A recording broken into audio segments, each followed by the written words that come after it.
तो हे दोस्तों, एक बार मैं आप सभी के सामने फिर से एक नई स्टोरी लेकर के आया हूँ। रानी पद्मावती की स्टोरी। ये विक्रम और बेताल की स्टोरी है। इसमें राजा विक्रम को बेताल ने ये स्टोरी सुनाई थी, पद्मावती की कहानी। तो मैं एक बार फिर से उस स्टोरी को आप सभी के सामने लेकर के आ गया हूँ। प्लीज इस स्टोरी के एंड तक बने रहे। और जैसे अलाउद्दीन की स्टोरी को आप सभी ने सपोर्ट किया है, वैसे इसी स्टोरी को भी सपोर्ट करें। आर्यावर्त में वाराणसी नाम की एक नगरी है, जहाँ भगवान शंकर निवास करते हैं। पुण्य आत्मा लोगों के रहने के कारण यह नगरी कैलाश भूमि के समान जानी जाती है। उस नगरी के निकट अगाध जल वाली गंगा नदी बहती है, जो उसके कंठ के हार के समान सुशोभित होती है। प्राचीन काल में उस नगरी में एक राजा प्राचीन काल में उस नगरी में एक राजा राज करता था, जिसका नाम प्रताप मुकुट था।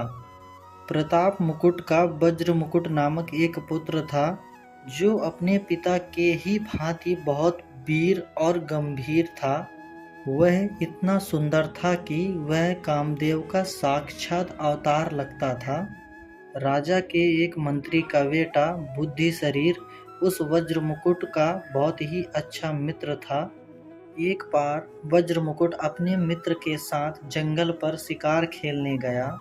वहाँ घने जंगल के बीच उसे एक रमणीय सरोवर दिखाई दिया, जिसमें बहुत से कमल के फूल खिले हुए थे। उन फूलों की वजह से वह सरोवर बहुत ही अच्छा दिख रहा था। उसी समय अपनी कुछ सहेलियों सहित एक राजकन्या वहां आई और सरोवर में स्नान करने लगी। राजकन्या की सुंदरता को देखकर वज्र मुकुट मोहित हो गया। राजकन्या ने भी वज्र मुकुट को देख लिया था। वह भी पहली ही नज़र में उसकी ओर आकर्षित हो गई। राजकुमार वज्र मुकुट अभी उस कन्या के बारे में जानने के लिए सोच ही रहा था कि राजकन्या खेल खेल में ही उसकी ओर संकेत करके अपना नाम धाम भी बता दिया। उसने एक कमल के पत्ते को लेकर कान में लगाया, दंत पत्र से देर तक दांतों से खुरचा और एक दूसरा कमल के माथे पर तथा हाथ अपने हृदय पर रखा। किंतु उस समय राजकुमार ने उसके इशारों का मतलब नहीं समझा। राजकुमार के मित्र बुद्धि शरीर ने उन राजकुमारी के इशारों का मतलब समझ लिया था। अतः मंद मंद मुस्कुराता हुआ अपने मित्र की हालत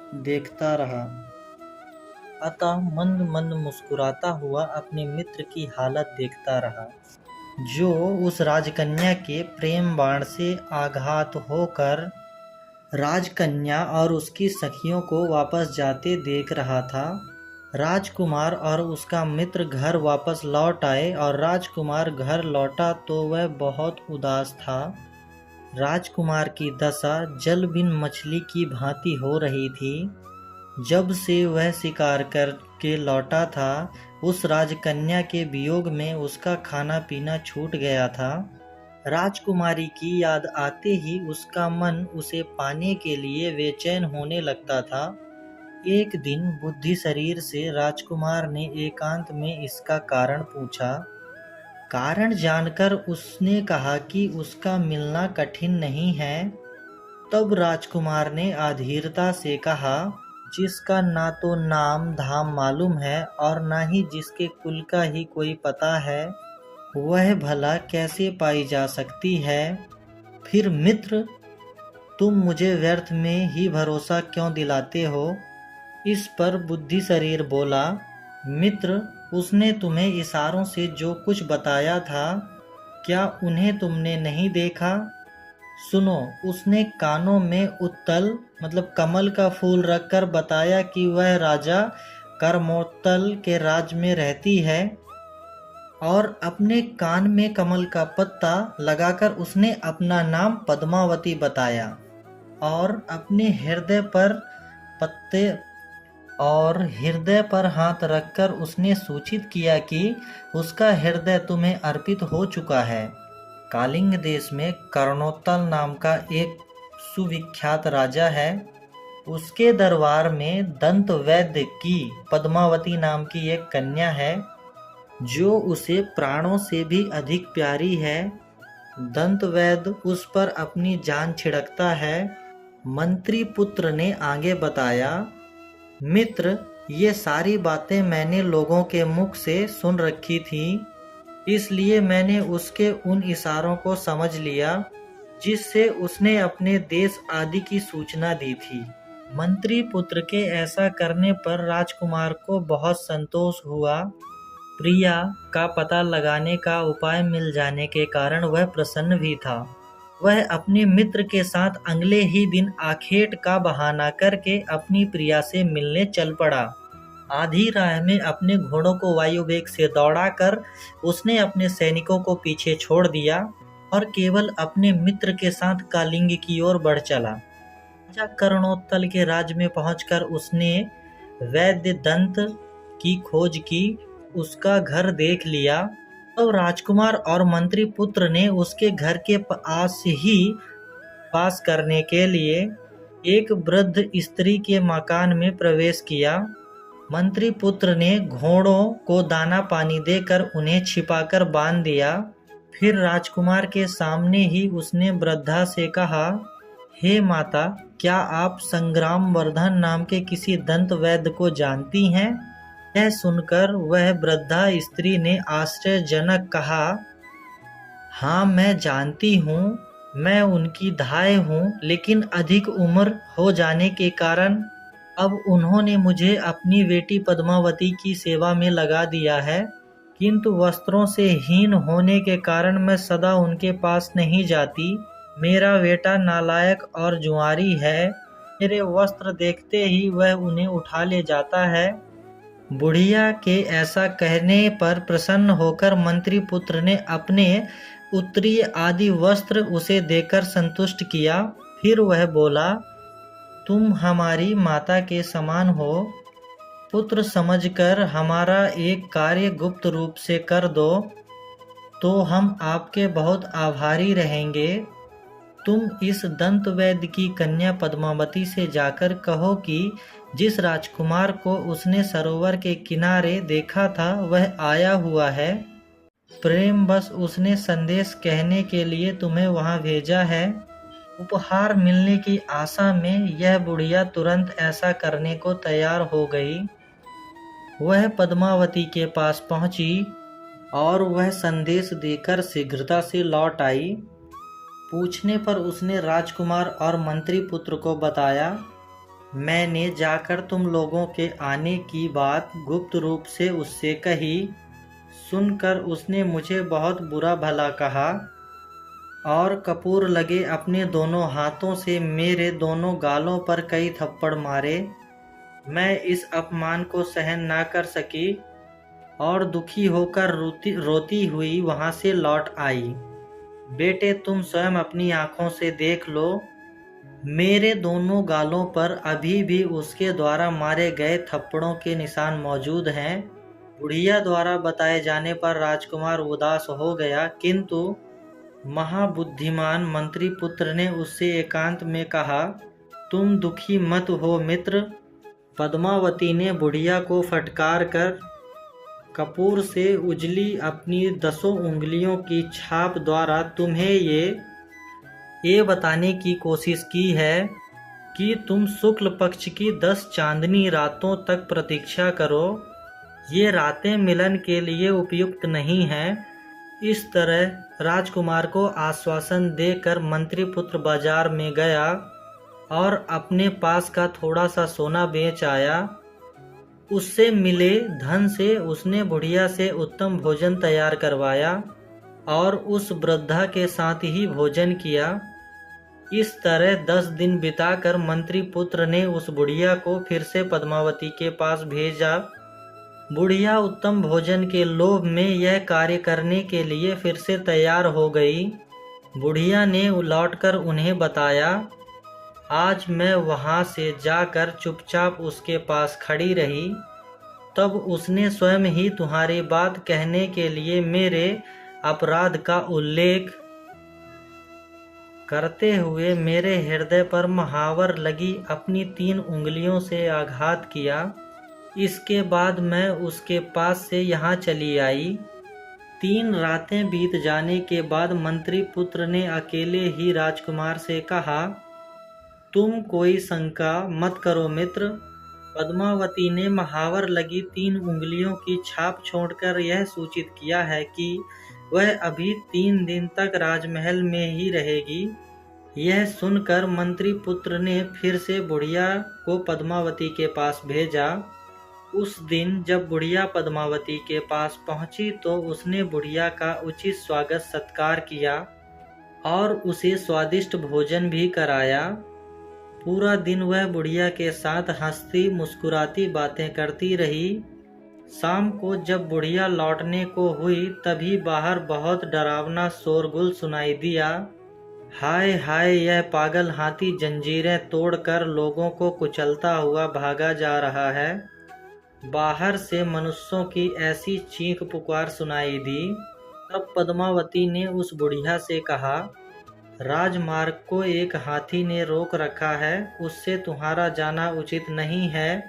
मैं तुम्हें रस्सियों से बंधी एक सीढ़ियों पर बैठाकर उस बड़ी खिड़की के रास्ते नीचे बगीचे में उतरवा देती हूँ।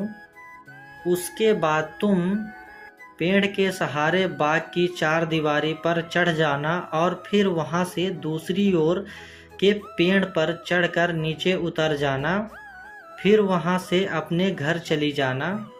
यह कहकर एक रस्सी से बंधी पिंडी पर बैठाकर उसने बुढ़िया को अपनी 10 दासियों के द्वारा खिड़की के रास्ते नीचे बगीचे में उतरवा दिया।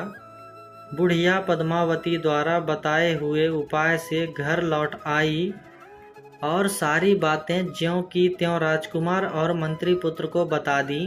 अब उस मंत्री पुत्र ने राजकुमार से कहा, मित्र, तुम्हारा मनोरथ पूरा हुआ।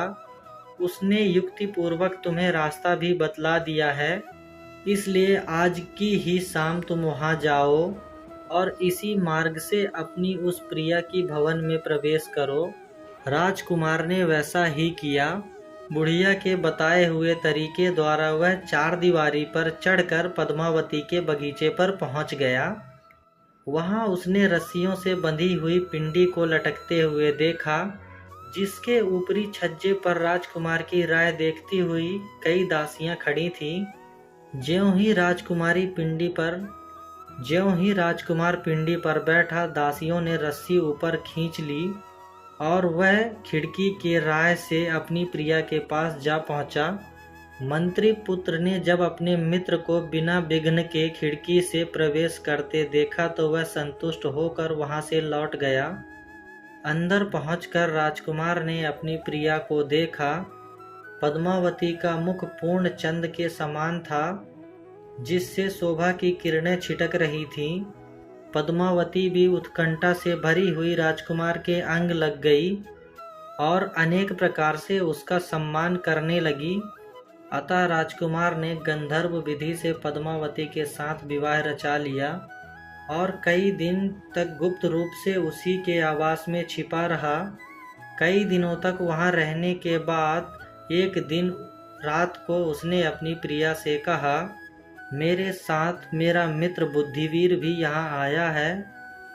वह यहाँ अकेला ही तुम्हारी धाय के घर में रहता है। मैं अभी जाता हूँ। उसकी कुशलता का पता करके और उसे समझा बुझाकर पुनः तुम्हारे पास आ जाऊंगा। यह सुनकर पद्मावती ने राजकुमार से कहा, आर्यपुत्र, यह तो बतलाइए कि मैंने जो इशारे किए थे उन्हें तुमने समझा था या बुद्धिवीर ने? तब राजकुमार ने कहा कि मैंने तो तुम्हारे इशारे बिल्कुल भी नहीं समझा था। उन इशारों को मेरे मित्र बुद्धिवीर ने ही समझकर मुझे बताया था। यह सुनकर और कुछ सोचकर पद्मावती ने राजकुमार से कहा, यह बात इतने विलंब से कहकर आपने बहुत अनुचित कार्य किया है। आपका मित्र होने के कारण वह मेरा भाई है। पान पत्तों से मुझे पहले उसका ही स्वागत सत्कार करना चाहिए था। ऐसा कहकर उसने राजकुमार को जाने की अनुमति दे दी। तब रात के समय राजकुमार जिस रास्ते से आया था उसी रास्ते से अपने मित्र के पास गया। पद्मावती से उसके इशारे समझने के बारे में जो राजकुमार से जो बातें हुई, बातों बातों में वह सब भी उसने मंत्री पुत्र को कह सुनाई। मंत्री पुत्र ने अपने संबंध में कही गई इस बात को उचित न समझकर उसका समर्थन नहीं किया। इसी बीच रात बीत गई। सवेरे संध्या वंदन आदि से निवृत्त होकर दोनों बातें कर रहे थे। तभी पद्मावती की एक सखी हाथ में पान और पकवान लेकर आई। उसने मंत्री पुत्र का कुशल मंगल पूछा और लाई हुई चीजें उसे दे दी। बातों बातों में ही उसने राजकुमार से कहा कि उसकी स्वामिनी भोजन आदि के लिए उसकी प्रतीक्षा कर रही है। पल भर बाद वह गुप्त रूप से वहां से चली गई। तब मंत्री पुत्र ने राजकुमार से कहा, मित्र, अब देखिए मैं आपको एक तमाशा दिखाता हूँ। यह कहकर उसने कुत्ते के सामने वह भोजन डाल दिया। कुत्ता यह पकवान खाते ही तड़प तड़प कर मर गया। यह देखकर आश्चर्यचकित हुए राजकुमार ने मंत्री पुत्र से पूछा, मित्र, यह कैसा कौतुक है? तब मंत्री पुत्र ने कहा, मैंने उसके इशारों को पहचान लिया था, इसलिए मुझे धूर्त समझकर उसने मेरी हत्या कर देनी चाहिए थी। इसी से तुमने बहुत अनुराग होने के कारण मेरे लिए विष मिश्रित पकवान भेजे थे। उसे भय था कि मेरे रहते राजकुमार एकमात्र उसी से अनुराग नहीं रह सकेगा और उसके बस में रहकर उसे छोड़कर अपनी नगरी में चला जाएगा। इसीलिए उस पर क्रोध ना करो, बल्कि उसे अपने माता पिता के त्याग के लिए प्रेरित करो और सोच समझकर उसके हरण के लिए मैं तुम्हें जो युक्ति बताऊंगा उसके अनुसार आचरण करो। मंत्री पुत्र के ऐसा कहने पर राजकुमार यह कहकर उसकी प्रसन्नता करने लगा कि सचमुच तुम बुद्धिमान हो। इसी बीच अचानक बाहर से दुख के विकल्प लोगों का शोरगुल सुनाई पड़ रहा था, जो कह रहे थे, हाय हाय, राजा का छोटा बच्चा मर गया। यह सुनकर मंत्री पुत्र प्रसन्न हुआ। उसने राजकुमार से कहा, आज रात को तुम पद्मावती के घर जाओ। वहां तुम उसे इतनी मदिरा पिलाओ कि वह बेहोश हो जाए और वह किसी मृतक के समान जान पड़े। जब वह बेहोश हो तो उस हालात में तुम एक त्रिशूल गर्म करके उसकी जांघ पर दाग देना। उसके गहनों की गठरी बांधकर रस्सी के सहारे खिड़की के रास्ते यहाँ चले आना। उसके बाद मैं सोच विचार कर कोई वैसा उपाय करूँगा जो हमारे लिए कल्याणकारी हो। राजकुमार ने वैसा ही किया। उसने पद्मावती को जाकर भरकर मदिरा पिलाई और जब वह बेहोश हो गई तो उसकी जांघ पर त्रिशूल से बड़ा दाग बना दिया और उसके गहनों की गठरी बनाकर अपने साथ ले आया। सवेरे शमशान में जाकर मंत्री पुत्र ने तपस्वी का रूप धारण किया और राजकुमार को अपना शिष्य बनाकर उससे कहा, अब तुम इन आभूषणों में से मोतियों का हार लेकर बाजार में बेचने के लिए जाओ, लेकिन इसका दाम इतना अधिक बताना कि इसे कोई खरीद ना सके। साथ ही यह प्रयत्न करो कि इसे लेकर घूमते हुए तुम्हें अधिक से अधिक लोग देखें। अगर नगर रक्षक तुम्हें पकड़े तो बिना घबराए तुम कहना कि मेरे गुरु ने इसे बेचने के लिए मुझे दिया है। तब राजकुमार बाजार में गया और वहां उस हार को लेकर घूमता रहा। उधर दंत वैद्य की बेटी के गहनों की चोरी की खबर पाकर नगर रक्षक उसका पता लगाने के लिए घूमते फिर रहे थे। राजकुमार को हार के साथ देकर उन लोगों ने पकड़ लिया। नगर रक्षक राजकुमार को नगरपाल के पास ले गए। उसने तपस्वी के वेश में देखकर राजकुमार को आदर सहित पूछा, भगवान, मोतियों का यह हार आपको कहाँ से मिला? पिछले दिनों दैत्य कन्या के आभूषण चोरी हो गए थे, जिनमें इस हार का भी जिक्र है।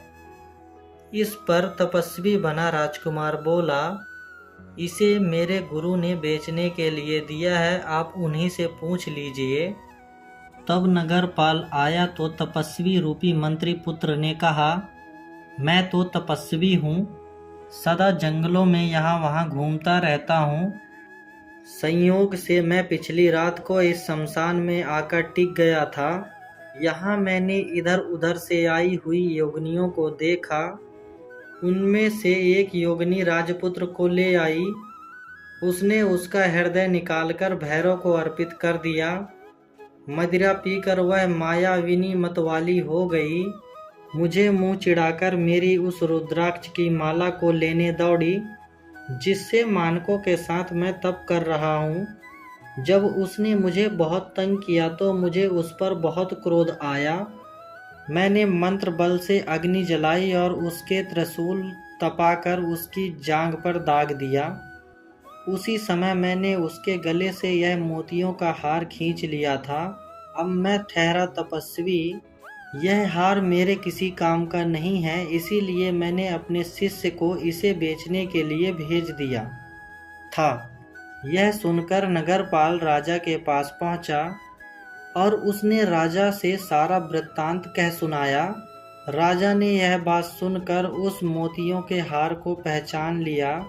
पहचानने का कारण यह था कि वह हार स्वयं राजा ने दैत्य वैद्य की बेटी को उपहार स्वरूप भेंट दिया था।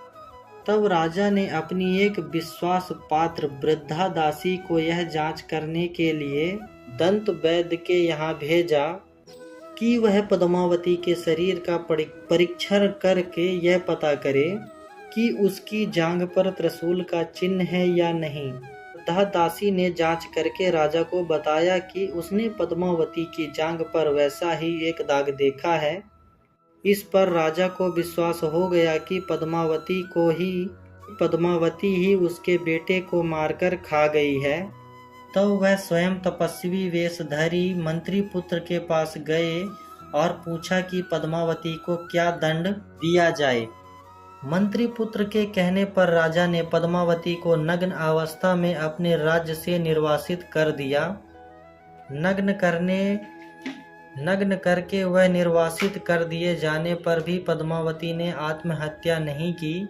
उसने सोचा कि मंत्री पुत्र ने ही यह सब उपाय किया है। शाम होने पर तपस्वी का वेश त्याग कर राजकुमार और मंत्री पुत्र घोड़ों पर सवार होकर वहां पहुंचे जहां पद्मावती शोक मग्न बैठी थी। वे उसे समझा बुझाकर घोड़े पर बैठाकर अपने देश ले गए। वहां राजकुमार उसके साथ सुखपूर्वक रहने लगा। बेताल ने इतनी कथा सुनाकर विक्रमादित्य से पूछा, राजन, आप बुद्धिमानों में श्रेष्ठ हैं, अतः मुझे यह बताएं कि यदि राजा क्रोधवश उस समय पद्मावती को नगर निर्वासन का आदेश न देकर उसे मरवाने का आदेश दे देता, अथवा पहचान लिए जाने पर वह राजकुमार का ही वध करवा देता, तो इन पति पत्नी के वध का पाप किसे लगता? मंत्री पुत्र को राजकुमार का अथवा पद्मावती को राजन यदि जानते हुए भी तुम मुझे ठीक ठीक नहीं बताओगे तो विश्वास जानो कि तुम्हारे सिर के 100 टुकड़े हो जाएंगे। बेताल के ऐसा कहने पर सब कुछ जानते हुए भी राजा विक्रमादित्य ने शाप के भय से उनसे कहा, योगेश्वर, इसमें न जानने योग्य क्या है? इसमें इन तीनों का कोई पाप नहीं है। जो पाप है वह राजा कर्णोत्तल का है। तब बेताल बोला, इसमें राजा का पाप क्या है? जो कुछ किया वह तो उन तीनों ने किया। हंस यदि चावल खा जाए तो इसमें कौवे का क्या अपराध है? तब विक्रमादित्य बोला, उन तीनों का कोई दोष नहीं था। पद्मावती और राजकुमार कामाग्नि में जल रहे थे। वे अपने स्वार्थ साधन में लगे हुए थे, अतः वे भी निर्दोष थे। उनका विचार नहीं करना चाहिए, लेकिन राजा कर्णोत्तल अवश्य पाप का भागी था। राजा होकर भी वह नीति शास्त्र नहीं जानता था। उसने अपने गुप्तचरों द्वारा अपनी प्रजा से भी सच झूठ का पता नहीं लगवाया। वह धूर्तों के चरित्र को नहीं जानता था, फिर भी उसने बिना विचार किए जो कुछ भी किया। उसके लिए वह पाप का भागी हुआ। सबके